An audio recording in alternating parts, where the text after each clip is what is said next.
Larry, your favorite Kevin Costner movie, go. The one with Robert Duvall. Tin Cup? No, the one where they're the Old West. Bodyguard? No, they were cowboys. Open Range. Yeah, it was a good movie. Open Range. You're the guy that killed my... Yeah, and I liked it too. Boom. Oh, that one. Well, you thought that guy was going to be the badass. He just shows up and he gets shot in the head, and that's the end of it. He had a 2-minute role. Up until that point, it was a really thoughtful, poetic paean to the Western life. It was so awesome. I almost named my little boy Bluebonnet.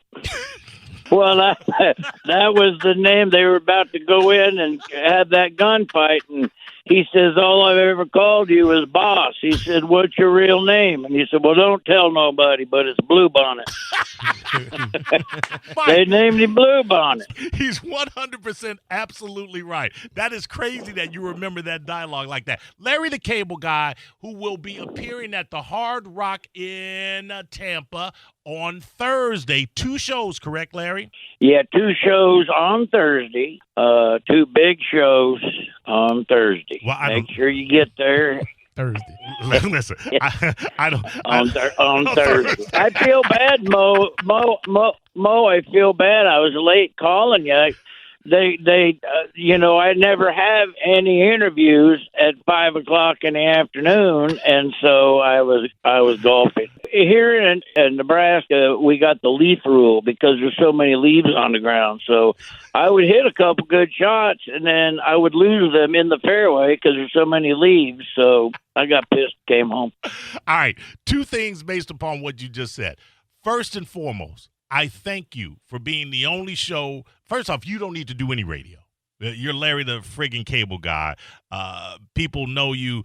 People love you. I know you did this because you and I go way back. I was telling my co-host Spike, Larry and I, back in the day, we sat at this Wags on North Domain. Was it Wags or was it Village Inn, Larry? Mo, I think it was Perkins. Perkins, that's it. That's it.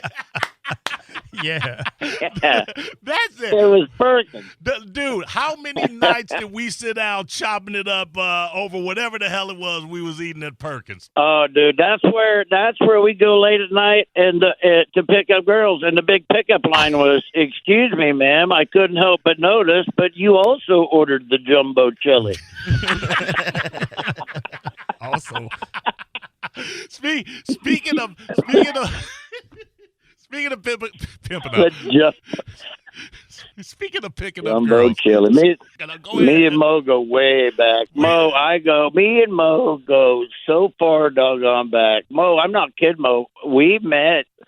It had to be, Mo, I have had to know you since the mid-'80s. 85. I was just about to say 85. Larry and I know where the bodies are buried. We know who was responsible for burying them, and we have shared some great times. I've known Mo since he was a little short Asian man. Now you just Asian. Listen, Larry has known me so long that Larry had jokes about me when I would bring him up that he could no longer say today. Am I lying, Larry? No, that's the thing that sucks, Mo, because I mean, we're buddies and we used to riff off each other all the time, and it was so fun. That's what always gets comedians in trouble.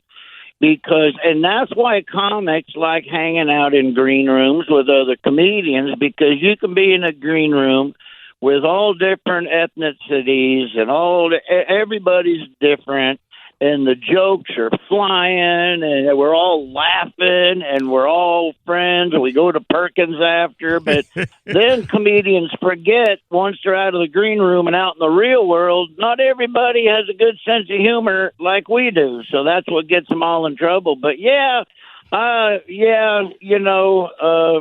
can't do any more Mo jokes. Thank you, Karen. And Larry, and to speak to that, the beauty of it was that if you were opening up for the likes of you would almost be offended if you then came up and just went into your act without doing 5 minutes on the guy that was before you. Absolutely, that was half the fun of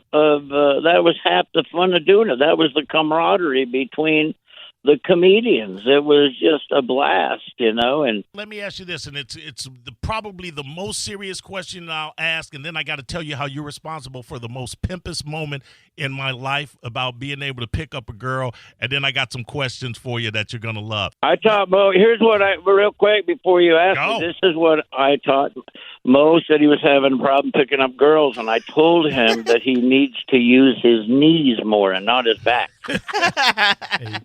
I will tell you what you did teach me, and when I was promoting your appearance, I was playing a little bit of America's Horse with No Name. You had a great song, parody song with that, and I loved the song so much. I asked you to teach me on guitar, and I don't know how to play guitar, how to play that song. Do you remember teaching me how to play Horse with No Name? I do remember. That's when I used to take a guitar on stage, and I would change the words to all the songs.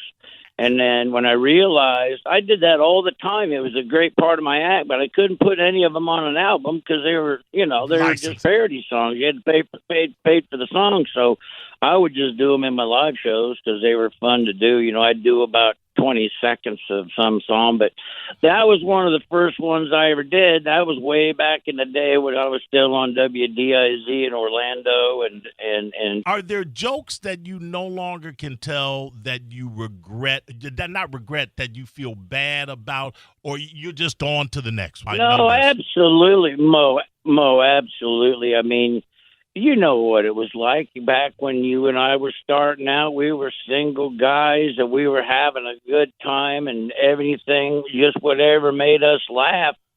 It was, we would do it, but then you get older and you get married and you have kids and you're thinking, oh boy, I should. So yeah, when I go back on some of those CDs and tapes, I'm like, oh my gosh, I can't believe I did those jokes. Hold on.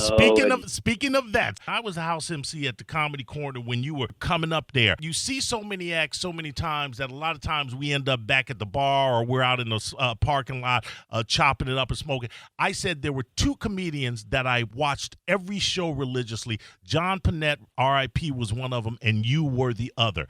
So I knew every joke you told. I'm going to give you a name, and you tell me if you can remember the joke that you did, and it's the absolute favorite joke that you ever did for me. Nick Nolte. Shoot, hell, my ragtop. Spike, for everybody listening, Larry the Cable Guy would do an impression. It was on multiple layers, Dizzy. He would do an impression of Nick Nolte, but it wasn't just Nick Nolte as Nick Nolte. It was Nick Nolte from 48 Hours, and it wasn't just that one movie. It was Nick Nolte from 48 Hours doing an impression of Dorothy in The Wizard of Oz. It's like an Inception. I got it. It was an Inception. I like that. Do you remember any other line from there? Because I can tell you all of the lines. Hell, Tin Man, if you only had a heart. Something like that. I can't remember. Okay, let me give it to you verbatim. Let's get the F out of here, Reggie. Them flying monkeys got tails. That's one. Larry. That's right. That's right. Hell, let's get the hell out of here, Reggie. The monkeys got tails. Then the other one was click my heels together. And the last one, I ain't riding in no balloon, wizard. Hell, I'm a ragtop man.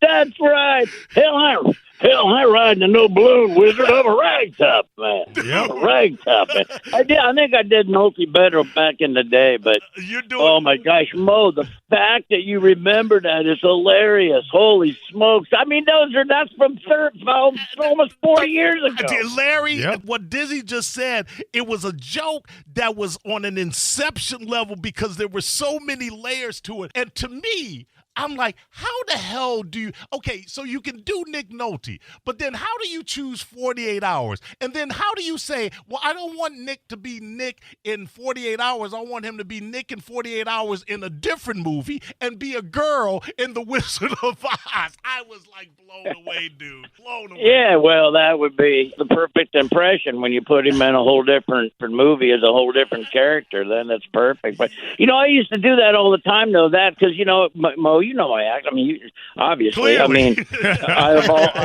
I've always loved those one-liners, and so but I was always really fond of and was always good at doing the joke, but then Right. tagging on 4 more jokes after the joke that related to that joke. But it was just like, well, so while they're laughing at the joke, I'm boom, boom, boom, boom. There's 4 more after. And I did that because I'm thinking, well, they're going to miss half my show, so they're going to have to come back and hear what I said. And that's brilliant. That's absolutely brilliant. Let me give you your best one-liner. My girlfriend said I didn't satisfy her, so I banged her with a Snickers bar. She said I didn't have any balls, but that thing was packed with nuts. Packed full of peanuts. That's right. And that's one of those jokes I won't do because I have kids on. Yeah. Hey, Mo, I'll tell you, I got one of my favorite ones now that I do is my wife. When we had kids, I was looking at baby pictures. I remember my wife when we had kids. We didn't plan it. We just figured if they're going to have them, we're going to have them. And she got pregnant, and she was scared to tell me. She didn't tell me she was pregnant for 3 months, and I didn't know any better because I was already kind of getting used to her throwing up after we had sex. How do you feel about Yes. number 6, OSU, going into unranked Nebraska territories tomorrow? Man, I got to tell you, Nebraska has played really good against a really good team. Now, hold on, Larry. I said unranked Nebraska. 3 and 6. No, Nebraska. I know we haven't been ranked all year. But we play ranked. We lost to Michigan State in the last 3 minutes. We lost to Michigan in the last minute and a half. We lost to Oklahoma in the last 4 minutes. So we're playing those teams tough. We just can't get the win. So they're 15-point favorites. I would take Nebraska in the points. Take Nebraska in the points. I think we're going to play way better than people think. We play good. We'll probably lose, but we're going to play good. So you're saying it's a stamina problem with Nebraska. They can't finish. Well, they just can't get over the hump, man. Next year will be you wait and see. I ain't kidding, Mo. Next year is going to be a complete 180 on that Nebraska team. Okay, fair enough. All right, I'm gonna give you a couple of questions. Well, they got all their whole offensive line's freshmen and 1 sophomore, and they got 9 defensive guys out of this good defense. They got 9 are coming back. So I mean, they got a young team. Give them a chance. Give them a chance. Hold on now, Larry. OSU has a freshman quarterback too. I think they got a lot of freshmen on that team. I think every school has freshmen. Yeah, every school has freshmen, Larry. What's your point? Yeah, but not their entire offensive line. All right. Hey, by the way, where's this show coming out of? Are you sorry you called in now because I asked you about Nebraska? We come out of Tampa. We got Tampa, St. Pete. We're very close to the old Ron and Ron studios. We're right off 4th Street in St. Pete. Yeah, okay. Boy, those were the days. Listen, Holy mackerel, how fun was that? Listen, I know. But look, you're there in Florida. The Florida fans there, a lot of Florida State, Sure. a lot of youth. I mean, there's a lot of, so I'm happy to say that Nebraska is going to cover the spread and Ohio State sucks. Well, there you go. Oh, you just wanted to make sure we weren't in Ohio. I wanted to make sure you wasn't syndicated in Ohio. I sell tickets there. I sell tickets there, too. That's so funny. All right, here we go. Garth Brooks or Toby Keith? Toby. Charlie Pride or Hootie? Charlie Pride. Good answer. He's a legend. Charlie Pride's a legend, man. Good answer. Hey, as a matter of fact, I was backstage. I toured before they had me going out and doing theaters from comedy clubs. They wanted me to get used to the theater, so I went out with Merle Haggard for 5 dates. And I'm standing there at a show in Oklahoma or in Branson, and Charlie Pride came down and stood next to me, and he was kind of like he's moving his feet a lot, and all of a sudden he looks at me and goes, "Hey, will you hold this? I got to go take a pee." I held it. I held Charlie Pride's drink while he went to take a pee. Drink, right? Yes, his drink. Okay. He said his drink. He held his drink. All right. Who owes you more, your wife or Bill Engvall? Bill Engvall. Good answer. All right. That was just you and me. When I was in Columbus and I hadn't talked to you, it had probably been about 2 years. I'm sitting on this Right. girl's porch that I'm macking on, and it's going okay. In the middle of the conversation, I hadn't talked to you in 2 years. I get a phone. Yeah, and I don't know why, because I would call you all the time, and then somebody said that you became a huge racist. You wouldn't call me. True that. Oriental, All right, Oriental seriously, racist. Seriously, both of you are going to believe that? Anyway, Larry.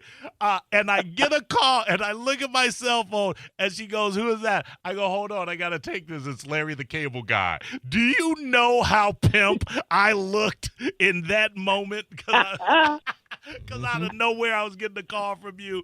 Anyway, I always meant to thank you for that. I stopped calling you because I was man, I'm always- huge racist. I'm always happy to be your wingman anytime you need it. Absolutely. You know that. I do remember, I think one of the first things you bought when you hit it big, and I remember it, we were working side splitters together, and you got to come out to the parking lot, and you were so excited to show me this giant, jacked up. Was it a Dodge Ram? Dude, it is a big old. Was it the dark green one? Dark Yes. green Dodge Ram. Up on a 9 with 38. You were like a kid in the candy store showing me, and it was just a thrill to see it. Go ahead. Hey Mo, you know I don't know what this brought this story to mind. Remember the barback that used to work at the comedy corner there on Dale Mabry and Comedy Works and became Comedy Works. But I think it was Comedy Corner. Remember, I think his name was Ralphie. Yeah, absolutely. He was a Cuban guy. Yeah, absolutely. Remember him? Yeah. But he was always, look, I knew Ralphie forever. We all knew Ralphie, but I didn't know that Ralphie was a Cuban because Ralphie always hung out with us at the country bars, was a big George Strait fan. He literally wore a rebel flag jacket. Yes. And yes. I remember one time this is like 1989. I needed a ride to the country bar, and he says, "Yeah, well, let me stop off. My mom wants to I got to give something to my mom, and then I said, "Yeah, go ahead, stop at the house." And he's literally talking. We're all country music, talking about the rodeo going on, and he pulls up, and all of a sudden he goes, "Mama!" I'm like, "Well, what the heck is going on?" I'm not kidding. He's like, and she's talking back, and I'm like going, "Ralphie, where did your mom's Spanish?" He goes, "Yeah, man, I'm Cuban, full-blown Cuban.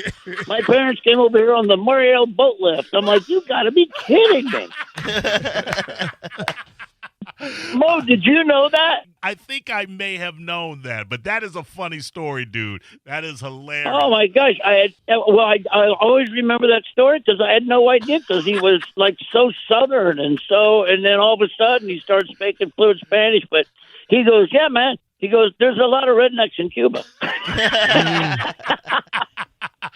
I miss you. Yeah, and let me just say to you Go ahead. that I love you. I'm not kidding. We have been friends for so long, and you have always. We literally we were palling around buddies. We don't see each other a lot, but I truly, truly love my friend Mo. I have so many good memories with you, and I'm so happy for all the things that you've done and all that. And just when I think about my times of doing stand up in Tampa and Orlando, I mean, you're one of the first people that I always think of because we were, it was just fun. Those were such good comedy memories. And to all the people in Tampa and St. Pete, you guys have always been so good to me. And I'll never forget me starting there on YNF with Ron and Ron. Absolutely. And although that whole area was so good to me, and I'm so happy to be able to come back and perform for everybody. So we're going to have a good night of shows. It's going to be fun, and I'm so glad that I got to do your show, Mo, because I got to reconnect with you a little bit. But it's so awesome talking to you. Thank you, buddy. I got to punch out right now. I love you, Larry. I'll see you when you get here. Get her done.